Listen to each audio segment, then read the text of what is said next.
We're live this morning with the latest from officials on the Weaver Fertilizer Plant fire. What we know right now, coming up right after the break. And new information this morning about a house fire in Lexington that sent multiple children right to the hospital. What caused the fire and how those children are doing this Tuesday morning. Time now 5:27. We'll be right back.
From WXII 12 News, this is breaking news.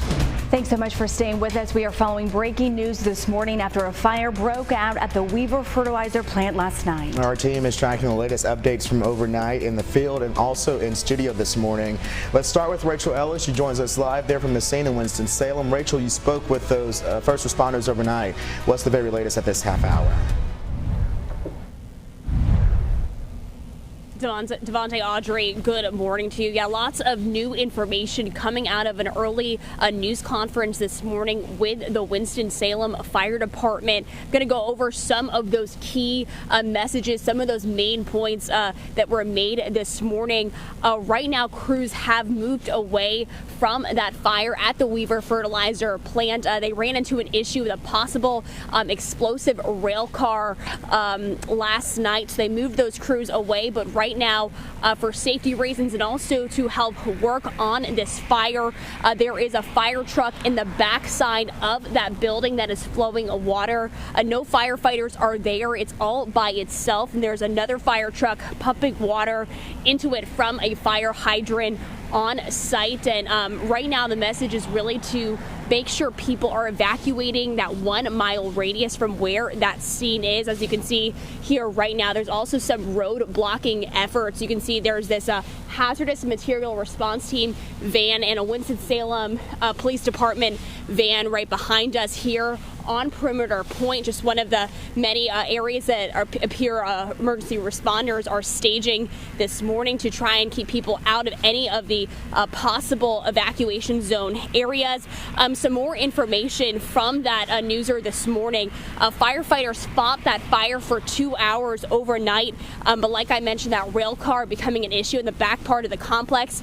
They stopped overnight. The fire department has been in contact with the Weaver fertilizer plant. That was a question asked during the press conference this morning. Right now, the fire department says they don't have any comment from them at this time, and of course, still don't know what exactly has caused this major fire here this morning. And the firefighter says that the fire department says there is still a potential for explosion. I know that's been mentioned this morning. Of course, very active at this hour. So again, just another reason that the department is strongly urging people within a 1 mile radius of that scene to leave at this hour. But we're going to keep following the latest updates here from where we are here in Winston-Salem all morning long. And again, you can see we do have these emergency crews here, and they've been here since we got here just around that 4 o'clock hour here. So we'll make sure to update you on any developments this morning. And one more thing, the fire department did say that the air quality could be an issue, especially as the sun comes up later this morning, and they urge people to not call 911 unless you have an emergency, and to stay away from any strenuous activity. We're live this morning. Rachel Ellis, WXII 12 News. Thanks, Rachel. And we're actually going to get a first-hand account of one of those residents who lives within the evacuation zone. She tells us what she heard this morning. Hey, I had heard an explosion, and I told my mom, I was like, that's just a car wreck, something, something hit. And she was like, well, go check anyway. So I went to the door and checked. And all I seen was the flame just burning. So I was like, it's a fire. Call 911. Jasmine Webster says that officers initially came around the neighborhood telling people that evacuations were not mandatory, only to circle back about an hour and a half to 2 hours later to let residents know that now was the time to get out. She says that her initial reaction to the entire situation was pure panic, but she was able to calm down and get an evacuation plan in place.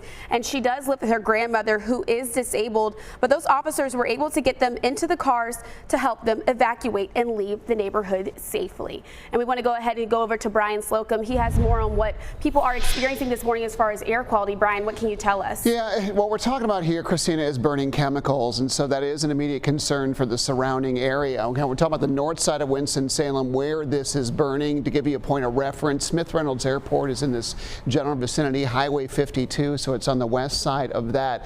We've got some of the B-roll video that we've been showing all morning long of kind of like an aerial view of the fire itself. You can see the smoke plume from the burning fire is moving kind of in one direction.